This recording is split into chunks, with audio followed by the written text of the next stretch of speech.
Alice in Wonderland is thought to be one of the best examples of the literary nonsense genre and sparked many other similar stories. But beyond being a beloved children's book with many quirky characters who have integrated into our cultural identity, the true tale behind the writing of Alice in Wonderland is much darker than one might expect. What is up, Ewu crew? Today, we are taking a look at the people behind the famous story of Alice in Wonderland, and we'll discuss some of the more uncomfortable and creepy truths behind the author and his inspiration for the book. It may surprise you to find out that there was actually a real girl named Alice, whom the story was based on and written for.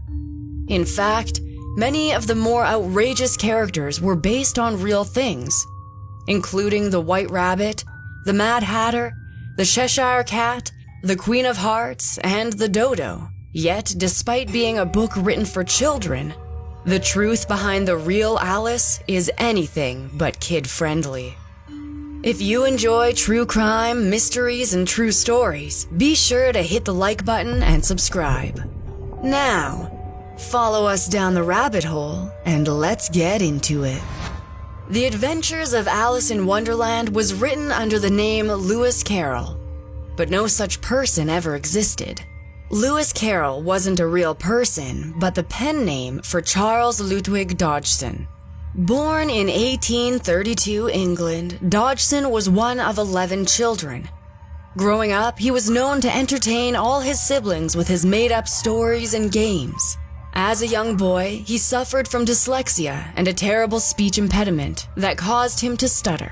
The dyslexia made it very difficult for him to read, a surprising disability for someone who later in life would go on to become one of the most famous authors of children's fiction. Despite these struggles, Dodgson pushed himself very hard to work through his disabilities, and he was still able to do very well academically. In fact, the dyslexia likely helped Dodgson excel at math, and he eventually became a mathematician. When he was older, he worked as a tutor before later becoming a teacher at the University of Oxford.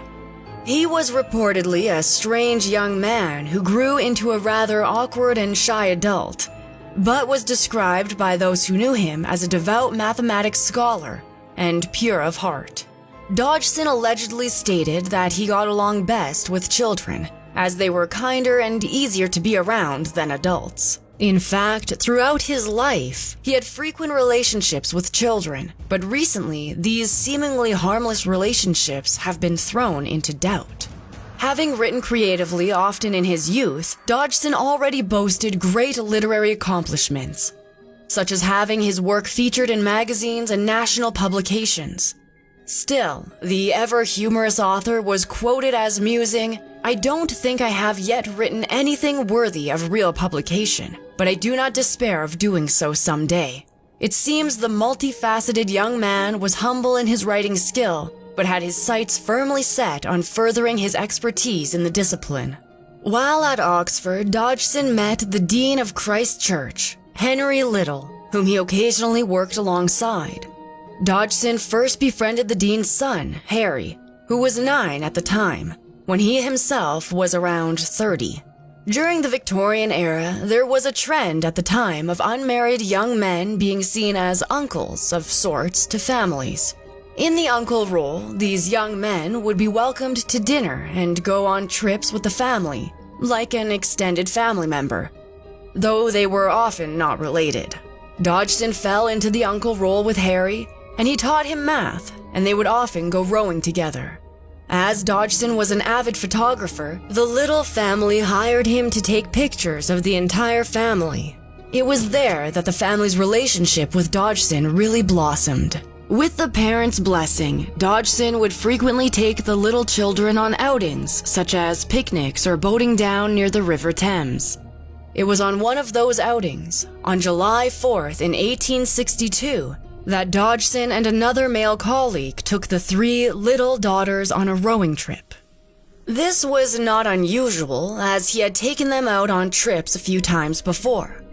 Yet it was as they rowed down the river that Dodgson noticed the girls seemed particularly bored.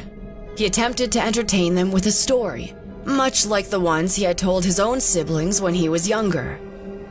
The story was made up on the spot, inspired by the girls before him and the things around them that they passed on the boat trip. He was most inspired by Dean Little's 10-year-old daughter, a dark-haired girl named Alice, who looked very little like the Alice we imagine in the story today. Born on May 4th, 1852, in Westminster, England, Little was the fourth of Henry and Lorena Little's 10 children. In fact, Dodgson had been taken with Alice since they met, and he actually noted in his diary the specific day he met her, on April 25th, 1856, 6 years before the fateful boat ride. During that boat ride, Dodgson told the girls the tale that would eventually become the Alice in Wonderland we know today, though it was much shorter. He wrote in his diary, "In a desperate attempt to strike out some new line of fairy lore, I had sent my heroine straight down the rabbit hole to begin with, without the least idea what was to happen afterwards." Hearing the fantastical story, young Alice begged Dodgson to write it down for her, and the next day, he immediately began to write his first draft of the story.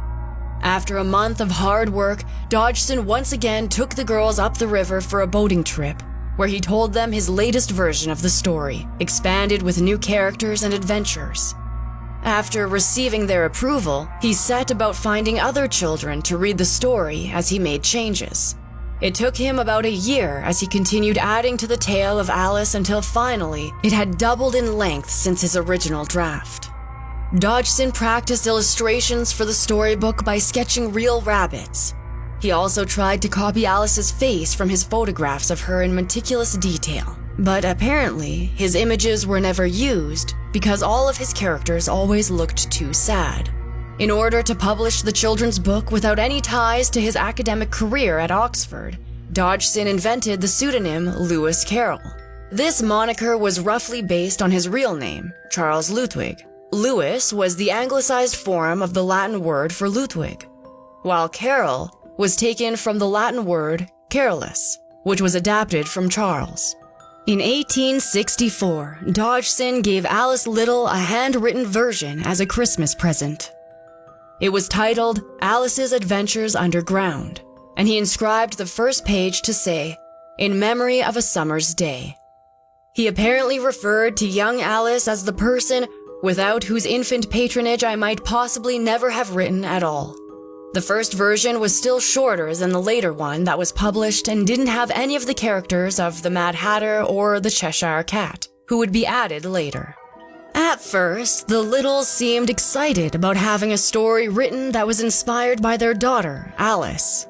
And the dean actually suggested the title to change to Alice's Adventures in Wonderland, which it would be famously known by. Prior to this, the title had altered from Alice's Hour in Elfland, Alice Among the Fairies, and Alice Among the Goblins. Before it was published, Dodgson and the Littles had some sort of falling out. Right around the time he gave Alice the hand-drawn book, all of the little children were no longer allowed to see him.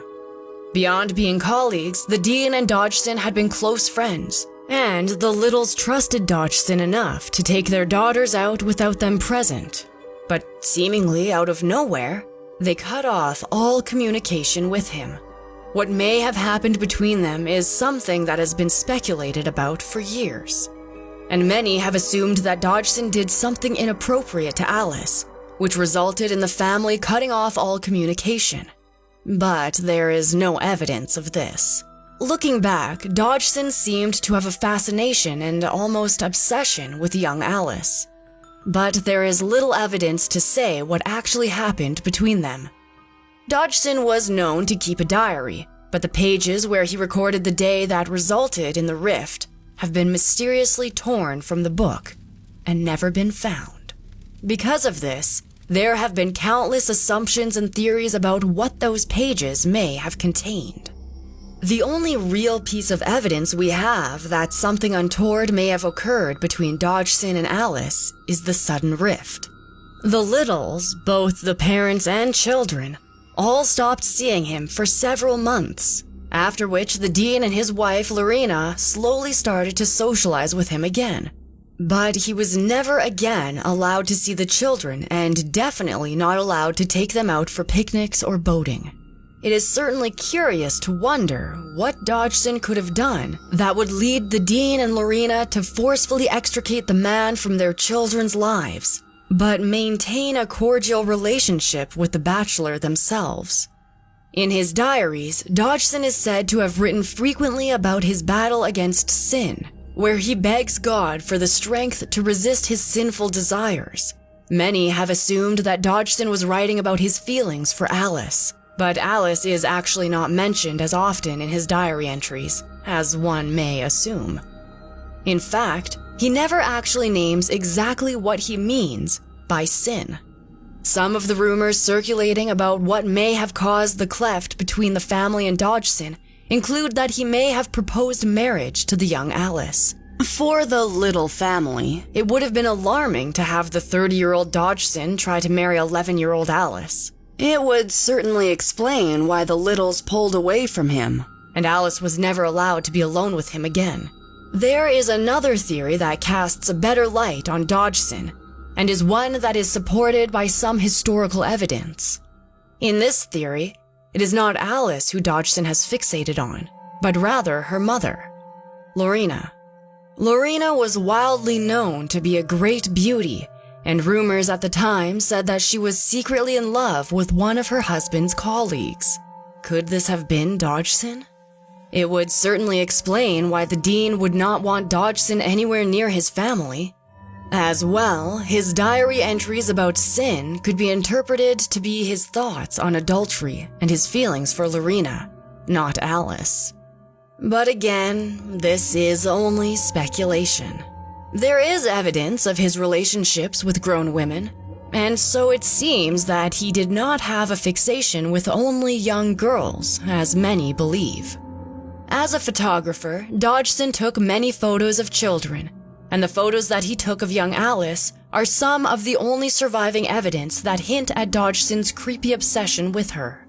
The photos show Alice in a state of undress, the strap of her dress off of her shoulder. It's important to remember that in these pictures, she's only 6 years old, but the historical context is also critical. Alice had been intentionally posed as a beggar child in a tattered and dirty dress, a kind of character for her to play, likely requested by her family. Although Dodgson reportedly had a parent present at all his photo sessions, a questionable note that Dodgson wrote to the mother of a different little girl, of only 8 years old at the time, with whom he wanted to set up a photo shoot, revealed what could possibly be seen as a disturbing fascination. He writes, "It is a chance not to be lost, to get a few good attitudes of Annie's lovely form and face, as by next year she may, though I much hope won't, fancy herself too old to be a daughter of Eve." Perhaps this type of language was normal at the time, for Dodgson seemed entirely unabashed to communicate these thoughts with the girl's own mother. But in today's perspective, these words are definitely concerning.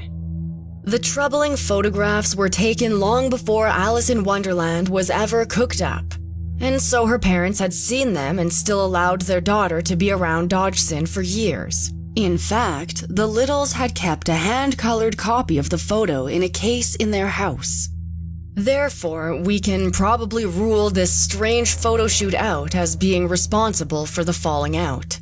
As strange and creepy as it may sound to us, it's important to remember that when Dodgson was writing in the mid-18th century, the concept of childhood innocence existed.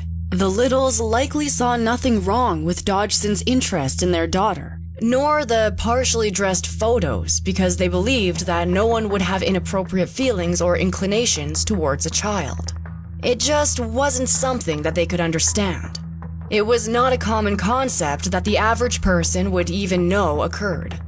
Clearly, though, as soon as they thought their daughter was in some sort of danger, the Littles quickly removed her from the situation. If that is in fact what happened, of course. A year after the mysterious falling out, Alice in Wonderland was finally published. It was met with rave reviews and an adoring public.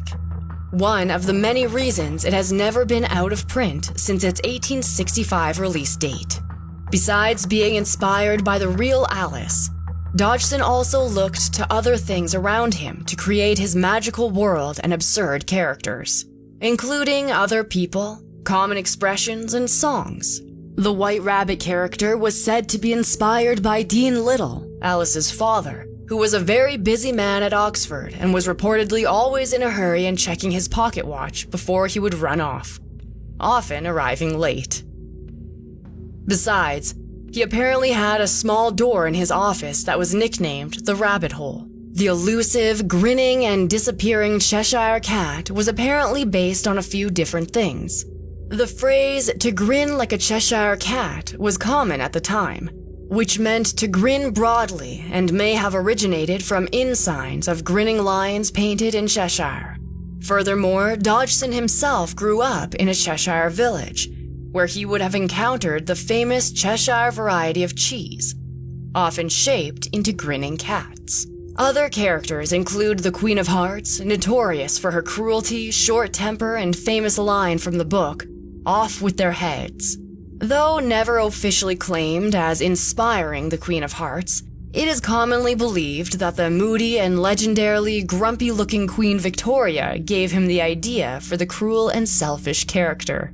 The dodo, which only features in the books and earliest movies, was said to be a character Dodgson created after himself, because of his stutter that made him pronounce his own name as Dodo Dodgson.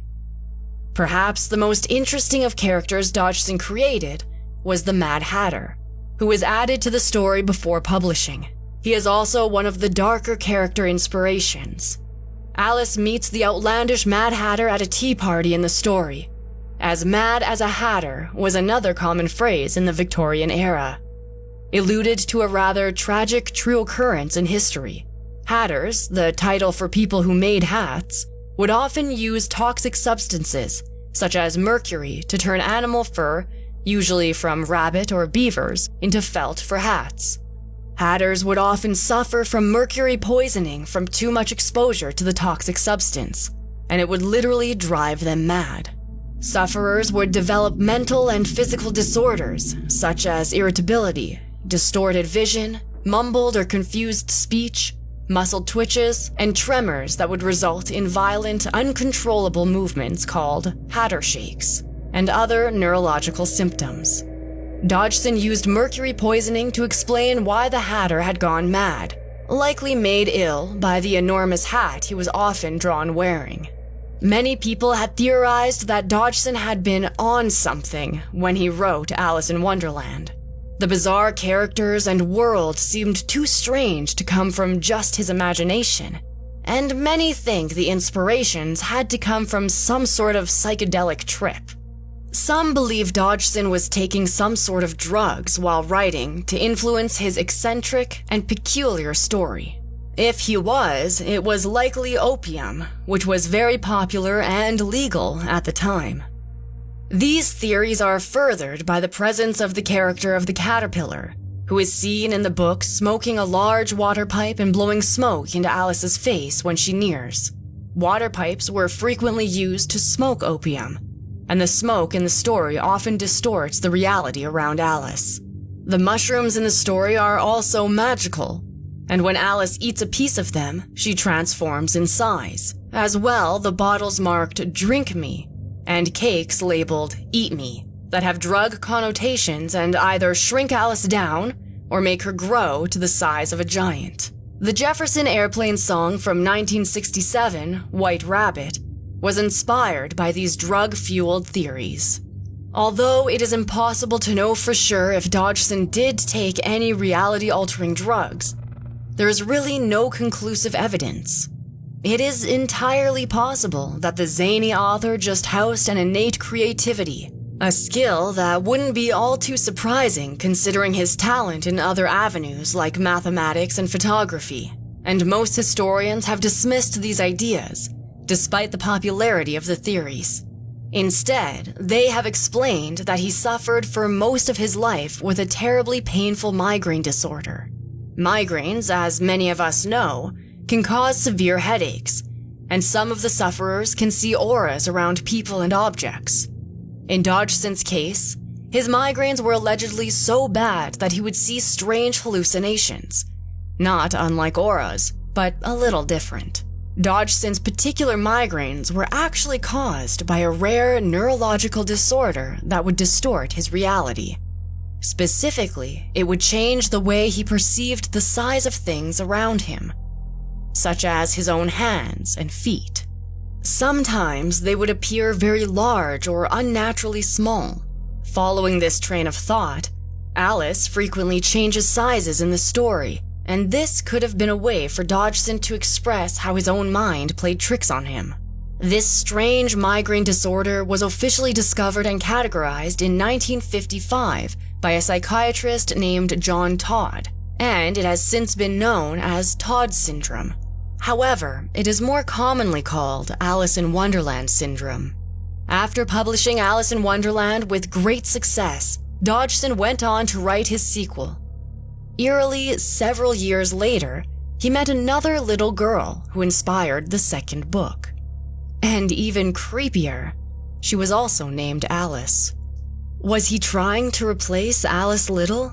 Alice Reiki spoke to Dodgson and talked about her reflection in a mirror. When he asked her to explain how a mirror reversed everything, she guessed that there was perhaps another side of the glass and another world and version of everyone there. It was this idea that inspired him to write Through the Looking Glass and What Alice Found There, a sequel set 6 months after the first book. It was sold out for 7 weeks after its publication and was a much darker version of the Wonderland seen in the first book. After writing both books, Dodgson started to separate his personal and professional life from the life of Lewis Carroll. Apparently, whenever letters came in the mail from fans to Oxford, he never replied or even read them, and asked them all to be returned to the sender. It seems that despite his outlandish writing style through which he created magnificent and energetic worlds, Dodgson himself had been quite the quiet and introverted soul. Charles Dodgson wrote about Alice only one more time in 1871 as a long nonsense poem, The Hunting of the Snark. Because of the wondrous story he had written, Dodgson continued to have friendships with young children and their parents, including 2 of Queen Victoria's own grandchildren. But his life of many ups and downs soon came to a sad end. He became ill in 1898 with pneumonia and died later that year. But what happened to the real Alice? She was actually as big as a celebrity back then, just as famous and well-known as the ones we have today. Everyone knew that she had been the inspiration for the story, and it was no secret that Dodgson, or Carroll, had written them for and about her. Her photographs were everywhere along with the book, so people knew what she looked like and where she lived.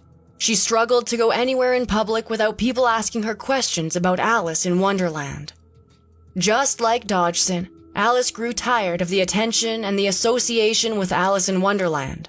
For most of her life, Alice refused to even talk about Alice in Wonderland, and in 1928, she actually sold the illustrated Alice's Adventures Underground book that Dodgson had given her as a gift to an American dealer for £15,400, which is roughly more than $20,000 USD today. The book was later returned to England and is now in the British Museum.